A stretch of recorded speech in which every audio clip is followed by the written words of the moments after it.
चलिए, इस वक्त हमारे साथ है सुभाष चंद्र बोस के वंशज सोमनाथ बोस, जो एक मुहिम में निकले हैं और वो नमो भारत के राष्ट्रीय अध्यक्ष में। ये किस प्रकार का मुहिम चलाया जा रहा है? देखिए, ये जो अभी काम चल रहा है, ये काम बहुत पहले चलना चाहिए था। सर्व समाज समन्वय समिति जो काम कर रहे हैं, सब समाज को एक साथ ले आने के लिए आज वो करना पड़ रहा है। पर ये काम सचमुच मुझे लगता है सनातन शास्त्र अनुसार ये जरूरी नहीं है, क्योंकि स्वतंत्रता के बाद आज 75 साल हो गया है, फिर भी जो शेड्यूल को मानकर हम लोग ये कास्ट सिस्टम को अभी भी चला रहा है, वो शेड्यूल अंग्रेजों ने बनाया था देश को टुकड़े टुकड़े करके डिवाइड एंड रूल पॉलिसी के सुविधा के लिए। आज मेरा मांग ये है, हम सब जगह इसी काम से घूमते हैं और जहां भी जाते ये बोलते हैं कि सनातन धर्म का आदमी लोग एकजुट होकर सरकार से वो मांग करे कि ये शेड्यूल को पहले हटाए। आप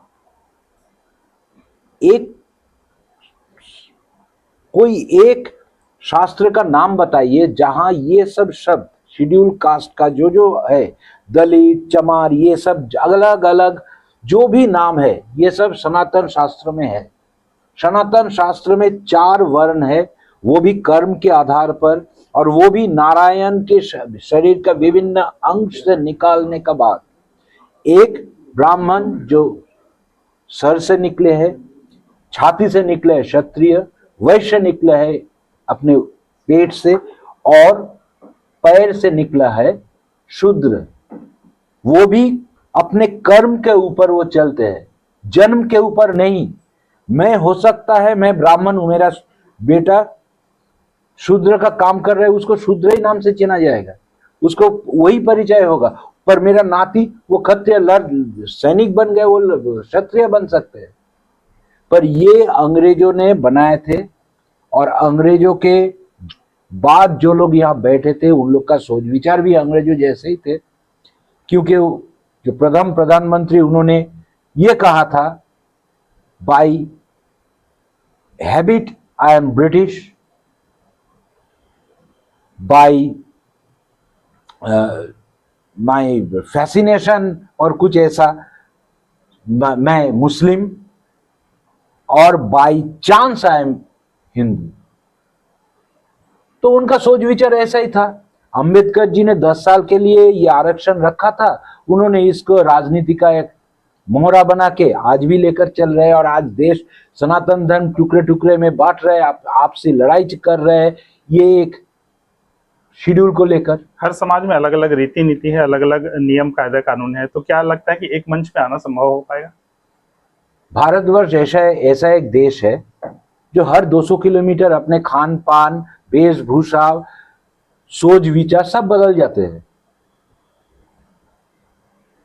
आज आप बोलिए तो मकर संक्रांति के समय आसाम बिहू करते हैं, तमिलनाडु में पोंगल होता है, कितना अंतर है।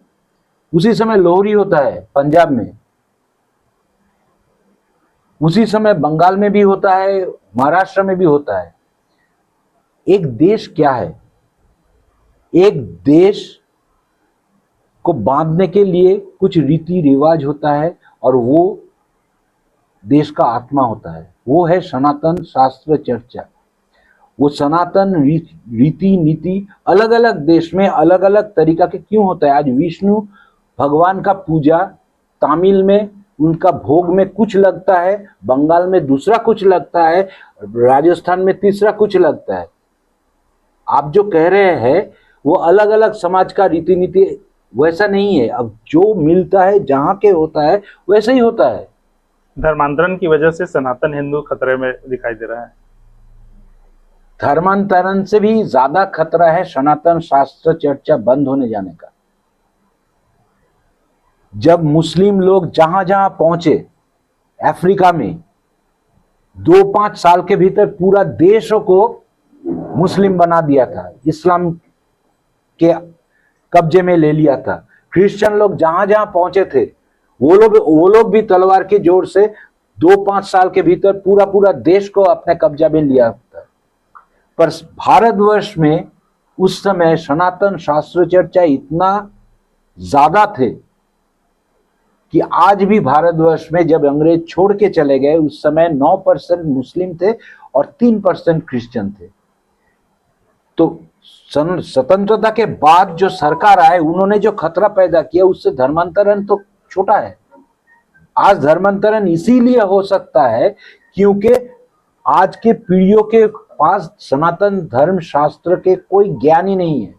और ये चर्चा को बंद करने के लिए आर्टिकल 28 ने जवाहरलाल नेहरू 1950 में चालू कर दिया और उसके बदले उन्होंने आर्टिकल 30 से जो सनातन धर्म का था उसको बंद करके अभी देखते हैं ना, जितना मद्रासा, पहले इतना मद्रासा नहीं था। हम लोग का सनातनी लोगों का टैक्स के पैसे से ये मद्रासा बनते हैं और वो मद्रासा में जो सिखाते हैं वो सनातन धर्म के खिलाफ सिखाते हैं। हम लोग क्या है, सनातन मद्रासा में क्या सिखाते हैं सनातनियों को नाम से? हम लोग काफिर है। और काफिर को क्या करना है ये तो सबको पता है, आपको भी पता है। तो धर्मांतरण तो होंगे ही। अंग्रेज लोग तो धर्म सनातन शास्त्र चर्चा बंद नहीं किया था, बंद तो किया था स्वतंत्रता के बाद आर्टिकल 28 आकर, और आर्टिकल 30 से उस अल्पसंख्यक को सनातन चर्चा के हम लोग के जेब खर्च से होता है। आपके पड़ोसी बांग्लादेश में भी हिंदुत्व खतरे में है। सब जगह में ही तो हिंदुत्व खतरे में है क्योंकि हम लोग का पास ना शास्त्र है ना शस्त्र है, इसीलिए तो हिंदुत्व खतरे में है।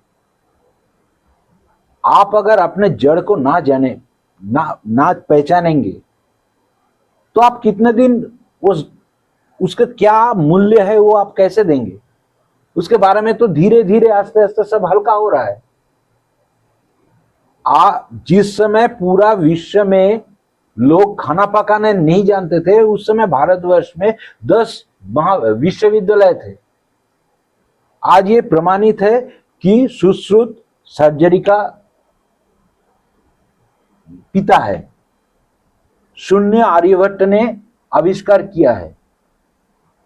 ये बहुत सारी चीज हम लोग का सनातन धर्म कोई धर्म नहीं है, ये विज्ञान भी है। आज पूरा विश्व योगा के फैन बन गए। ये योगा कहां से आए हैं? आज मुस्लिम लोग भी विदेशों में, मुस्लिम देशों में भी योगा का चर्चा हो रहा है, पर भारतवर्ष के मुस्लिम लोग नहीं कर रहे। आज दूसरे देश में, सऊदी अरेबिया में रामायण और श्रीमद् भगवद गीता स्कूल कॉलेज में पढ़ा रहा है।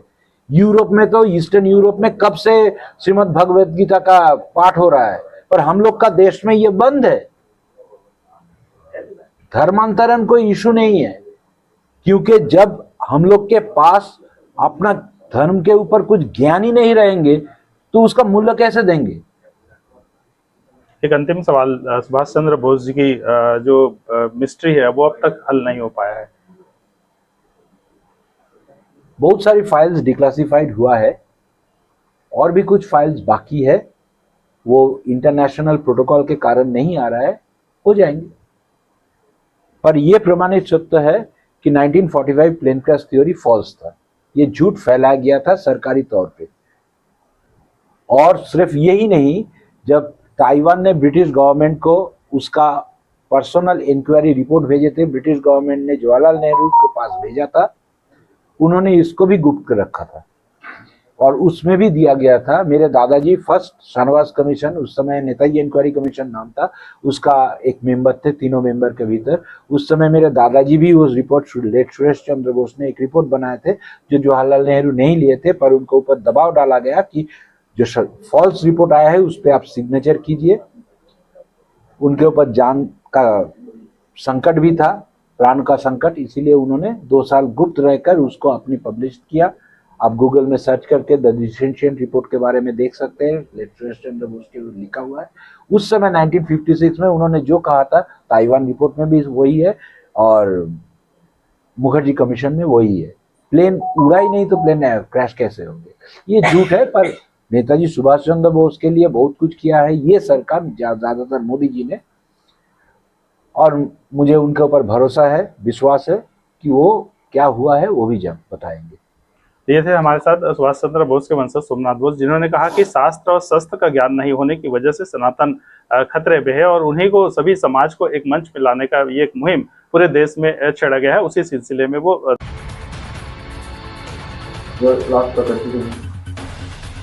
तो ये थी अब तक की खबरें। आगे की खबरों के लिए बने रहिए आप प्रखर टीवी के संग।